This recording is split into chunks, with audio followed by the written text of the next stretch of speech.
والله بەڕێزان سەبارەت بە شۆڕشی ئەیلول کە یادی شۆڕشی ئەیلولە ئەمڕۆ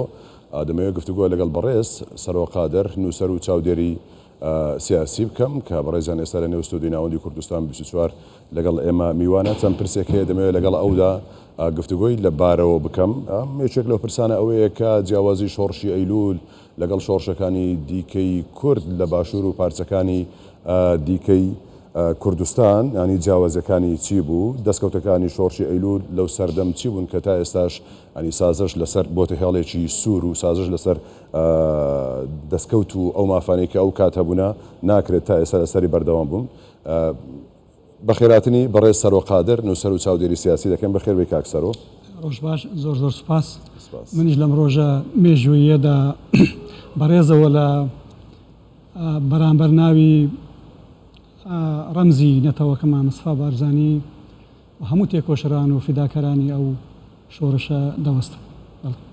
دەمەوێت بە زەقی یەکسەر پەنجە لەسەر شۆڕشی ئەیلولدا بنین لەبەرەوەی یادەکە هەر پەیوەندە بەوەوە جیاوازی چی بوو، ینی شۆڕشی ئەیلول لە باشووری کوردستان لە چاو شۆڕشەکانی دیکە لە پارچەکانی دیکەی کوردستان.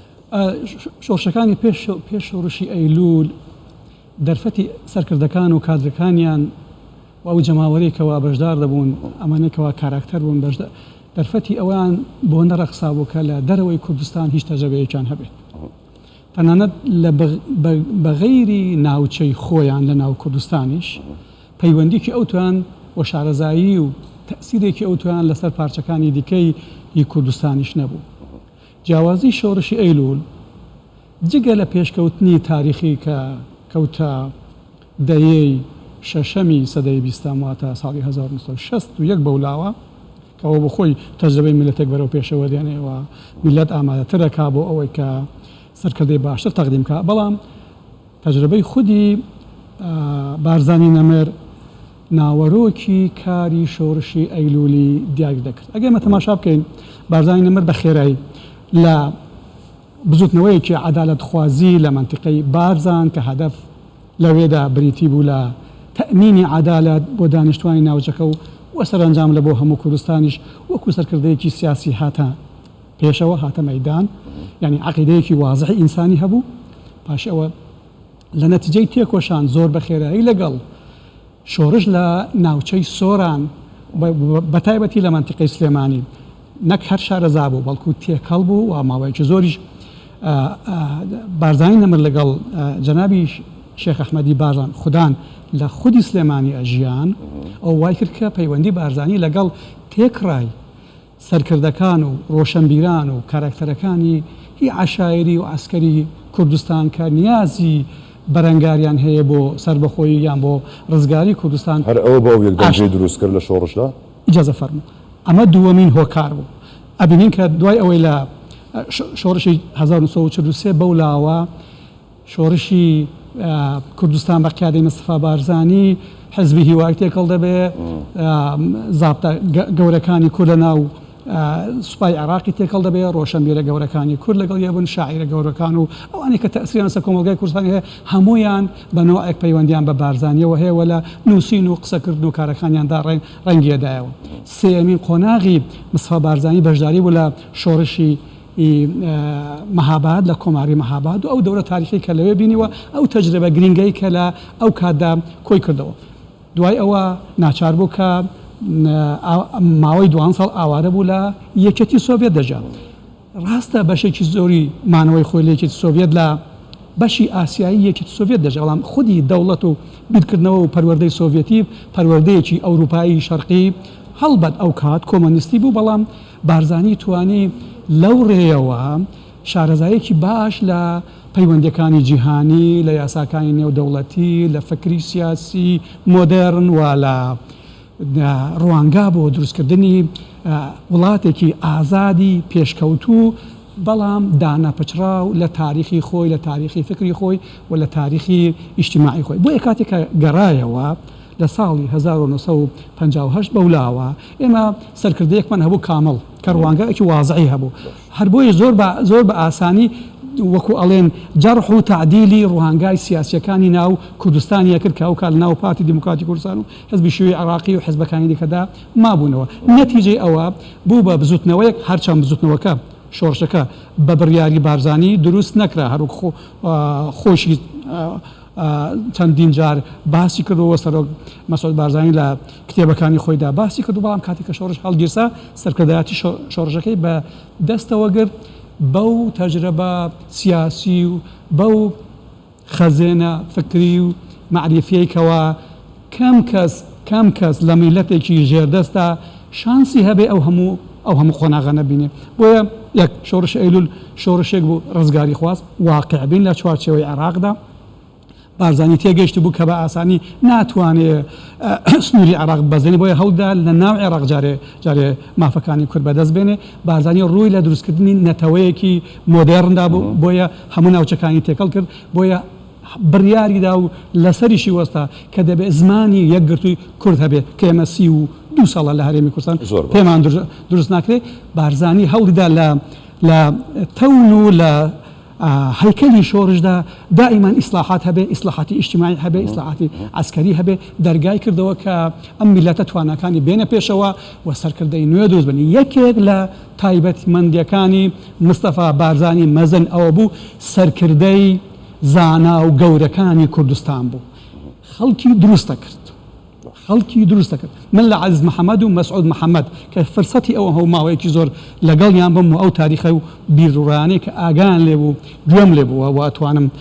تەحملی مەسئولیەتی بکەم کە بارزانی بەگەڕان ئەگەڕا بە دوای ئەم کەسایەتیانەی کە خوێندەوار بوون کە شارەزا بوون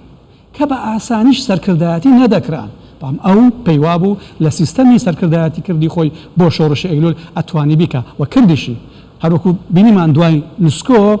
هەموو سەرکردەکانی هەموو حزب و ئیتیجاهەکانی ناو کوردستان هەندێکی عێراقیش ئەوانە بوون کە بارزانی نەمرد دەستی گرتبوون و پێیگەیاندبوون. باشە پرسێکی دیکە دێتە پێشە ینی دەکرێت بڵین وەکو لە چوارچەوەی پرسیارێکدا ئەوە بکەین ئەو فاکتەرانە چی بوون ینی کە لە شۆڕشی ئەیلول دا هەبوون وای کرد کە بۆ شۆڕشەکانی دوای خۆی ینی لەدایک ببن ئەو بیر و باوەڕە بوو کە شۆڕشی ئەیلول چاندی هەموو شۆڕشێک کاتێک بە تایبەتی شۆڕشی ئەیلول 14 ساڵ تقریبا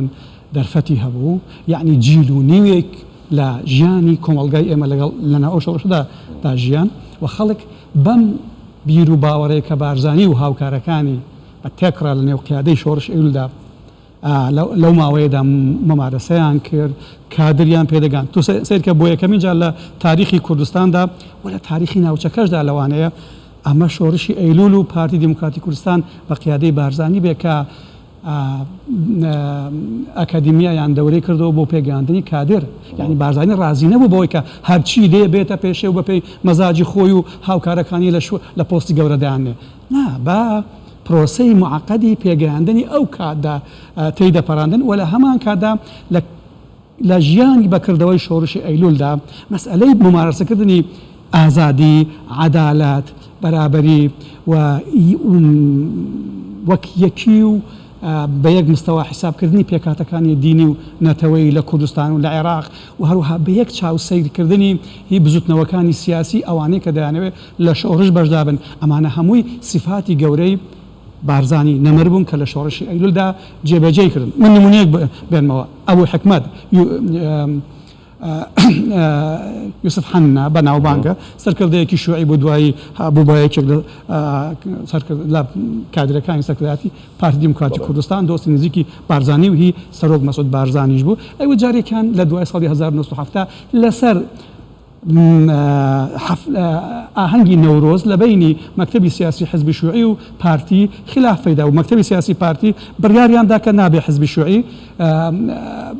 ئاهەنگ بگێڕن لە منتیقەی باڵەکایەتی ئێمە بروسکەمان بۆ بارزانی کرد و ڕەدی بارزانی چی بێ بروسکەی بۆ مەکتەبی سیاسی پارتی بۆ حزبی شیوعی کردەوە کە من سبەینێ لە ئاهەنگی حزبی شیوعی بەشدارە بم پارتیش بە ئاهەنگی خۆی بکات وەکتی سبەینێ هاتە ئاهەنگی حزبی شیوعی ئەی تۆ سەیری کە سەرکردەیەک چەند باوەڕی بەخۆیەتی حزبەکەی خۆی بەجێ ناهێڵێ بۆکو بەجێهێشتن بەڵام لە هەمان کاتدا توانایی هەیە حزبی زۆر گەورە و مؤثری دیکەش بێنێتە ناو شۆڕش و جێیان بۆ بدۆزێتەوە و هەروەها سەرکردایەتیشیان بکات مستەفا بارزانی لە شۆڕشی ئەیلولدا ئەیتوانی بروسکە بکە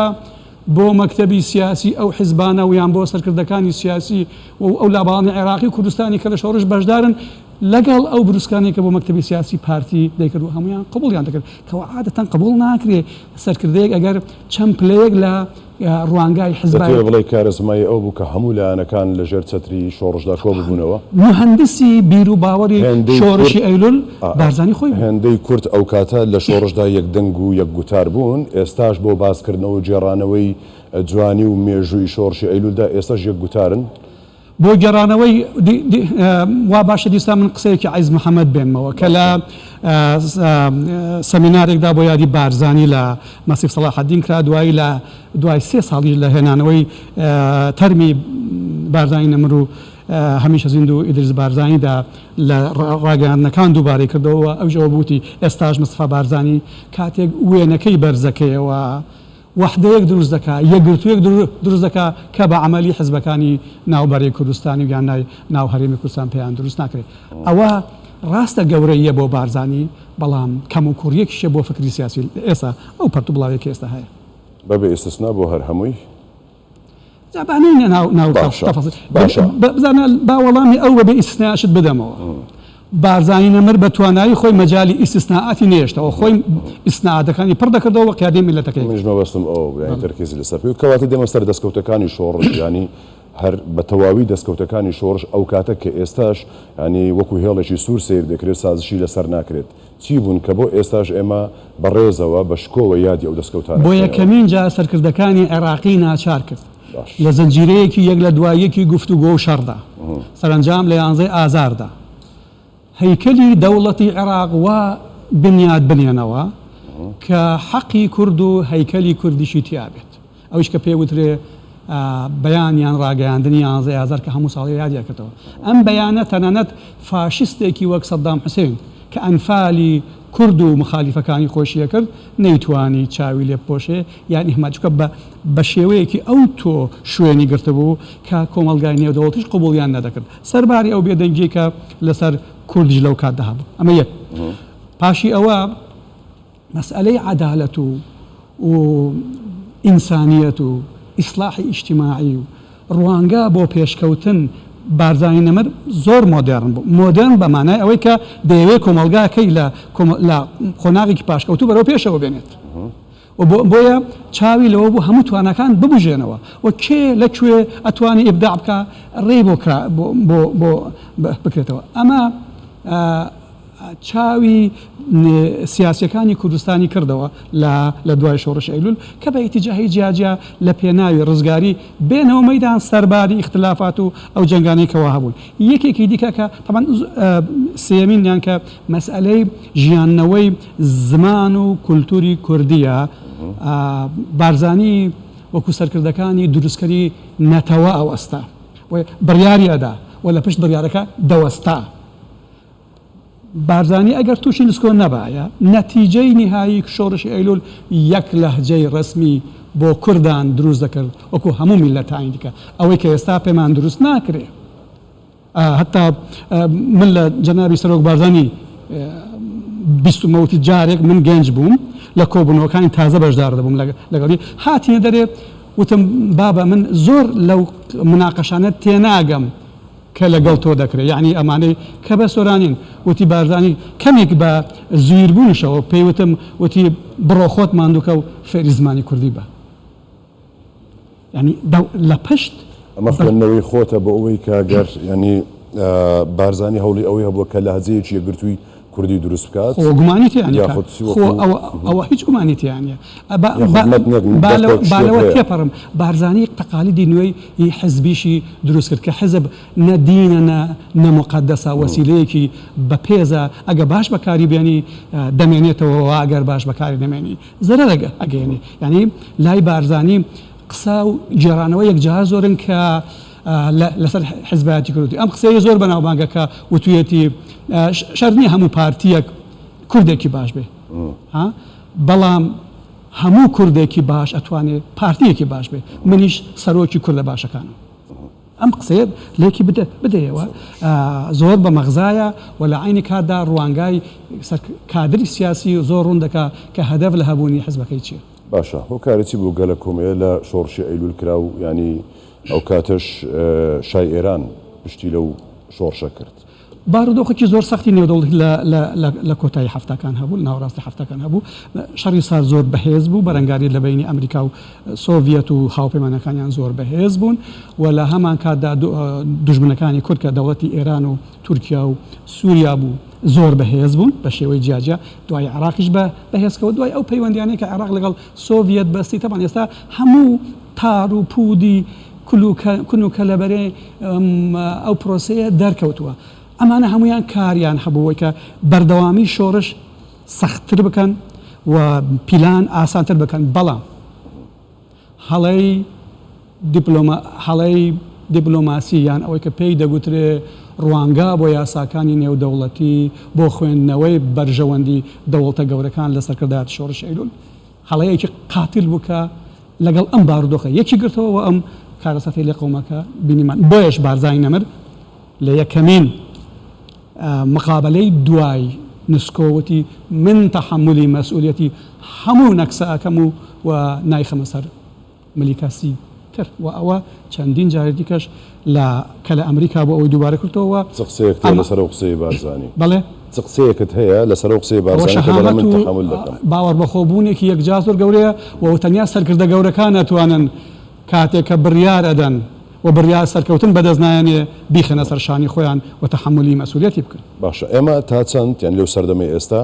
بەوەفاین بەرامبەر بە شۆڕشی ئەیلول و بەرامبەر بۆ دەستکەوتانی کە هەبووە تا ئێستا ئێمە شانازی پێوە دەکەین وەکو مێژوێشی جوان دەیجێڕینەوە ینی تا ئێستا ناوەندێکی نیشتیمانی دامەزراوە بۆ بەدی کۆمنتکردنی شۆڕشی ئەیلول و ئیتر کارکردن لە هەر زۆربەی سێکتەرەکانەوە سەبارەت تایبەت بە شۆڕشی ئەیلول جارێ ناوەندی جیاجیا بۆ تۆمارکردن و بژاندنەوە و دۆزینەوەی سەرچاوی مێژووی یان بۆ بدۆڵەمەندکردنی ئەلمی و فکری لە کوردستان زۆر کەمن هەر خودی حکوومەتی هەرێمی کوردستان بەداخەوە لە 32 ساڵی ڕابردوو لەم بوارەدا زۆر پێشکەوتو نەبووە کاری کردو بەڵام کارەکە یەکجا زۆر گەورەنی و لەوانیش لە مەسەلەی شۆڕشی ئەیلولدا طبعا شۆڕشی ئەیلول فەرقی هەیە لەگەڵ هەموو شۆڕشەکانی دیکەی کورد بەو باسەی کە ئێستا کردمان کە هەڵبەت جانیبی دیکەشی زۆری هەیە کە پێڕناگەین لە قسەکردنەوەدا ئاماژەی پێ